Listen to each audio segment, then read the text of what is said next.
Do you have some locations in your house that aren't covered by smoke alarms? Watch today's video. We'll show you how to fill in the gaps.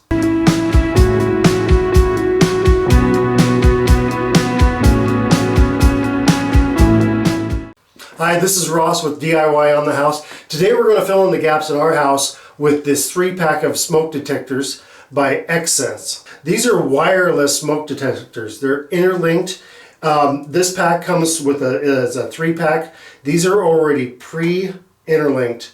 So when I install one, install 2 or 3, they're already going to talk to each other. So if I have a detector that goes off in one room, they're going to go off in other rooms as well. These little detectors come in a pack of 3. You can add up to 24 in your house. So you can have 24 detectors all talking to each other. And so the funny thing is they're just the size of a hockey puck.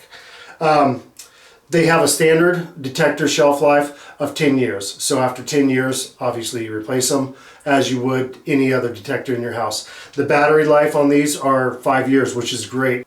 The mounting on these little fellers is super simple. You just do a little quarter turn, the back falls off. This would obviously be mounted to the wall, so you have that, leverage to take these off. Underneath that is a little battery that has the 5-year life on it.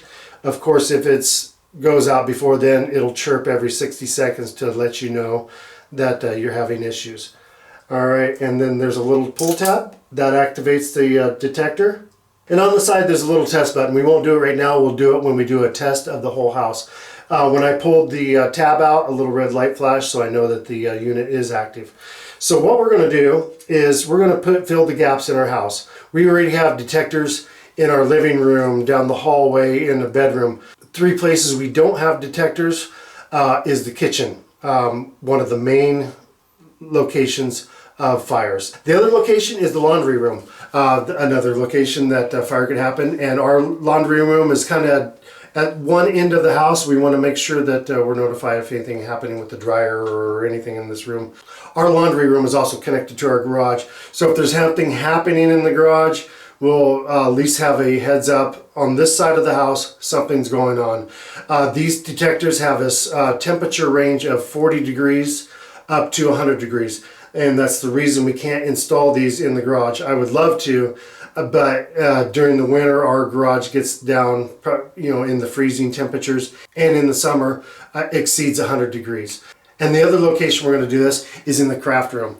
My wife Kara uses heat presses, ironing, just a lot of electronic stuff. There's also some chargers in there. And the majority of the time during the day when it's not in use, the door is shut. So we want to make sure we have some protection there too. So if you have a craft room or a unit room that there's charging equipment or irons or heating stuff, it'd be a good idea to go ahead and stick one in there and make sure that you're covered.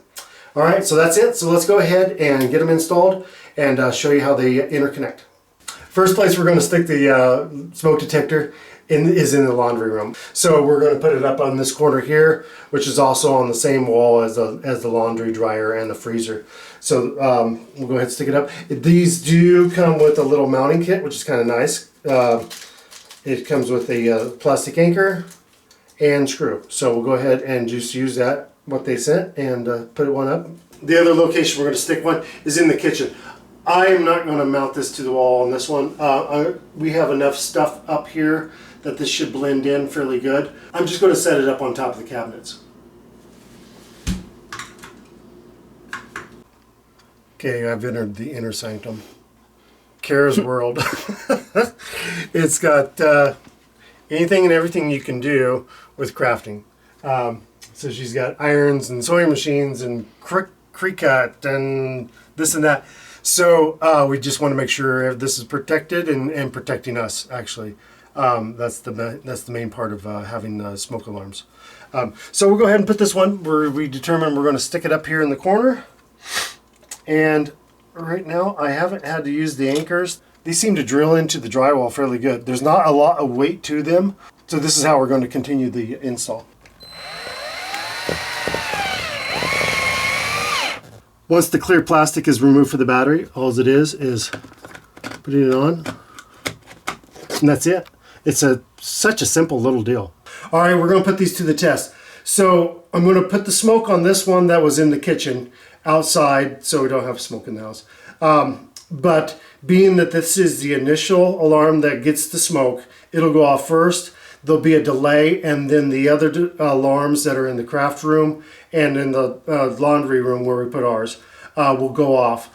So just to let you know, if you test them, there will be a delay.